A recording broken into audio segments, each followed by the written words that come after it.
అన్నటువంటిది. ఇది ఇది ఆర్గనైజ్డ్ క్రైమ్. ఒకే అంశం మీద 100 చోట్ల కేసులు పెట్టడం అనేది ఆర్గనైజ్డ్ క్రైమ్. బట్ చట్టబద్ధమైనటువంటి ఆర్గనైజ్డ్గా చేస్తున్నారు. ఇది అసలు బిఎన్ఎస్ 311 యాక్ట్ రావాలి లెక్క ప్రకారమే. అంటే అది వర్తించదు అనుకోండి. నేను చెప్తున్నది పాయింట్ ఏంటంటే, మనం వేధిస్తున్నాం, హింసిస్తున్నాం తెలుసు. దానికి కారణం ఏంటి? మనం హర్ట్ అయ్యాం. Yes, good. నువ్వు హర్ట్ చేస్తున్నావు కదా. హర్ట్ చేసుకొని డెమోక్రటికల్ ప్రిన్సిపల్ పాటించాలి. మీ ఇద్దరి మధ్యలో ఒక ఒప్పందానికి అధికార విపక్షాలు. నేను నిన్ను తిట్టా, నువ్వు నన్ను తిట్టద్దు. విధానపరమైన విమర్శలు చేసుకుందాం, మాట్లాడుకుందాం. లైక్ అప్పుల గురించి మాట్లాడుకుందామా, నిధుల గురించి మాట్లాడుకుందామా, సంక్షేమ పథకాల గురించి మాట్లాడుకుందామా, నవరత్నాల గురించి మాట్లాడుకుందామా, సూపర్ 6 గురించి మాట్లాడుకుందామా. నువ్వు నన్ను విమర్శించు, ఆ పాయింట్లో నేను ఆన్సర్ చేస్తా. మళ్ళీ నువ్వు నన్ను విమర్శించు, నేను ఆన్సర్ చేస్తా. ఇలా మాట్లాడుకోండి మీరు.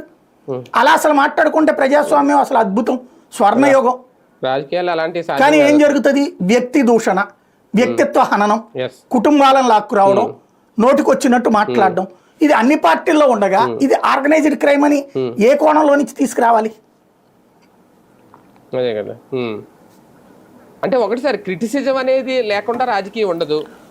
ఒక విమర్శ నుంచే ఒక ఆరోపణ వస్తుంది. ఆ విమర్శ పెరిగినప్పుడే అది బూత్ అవుతుంది. ఆ ఆరోపణ పెరిగినప్పుడే అది అవమానం అవుతుంది. లేదంటే ఇవాళ కోర్టు అడిగినట్టు పరువు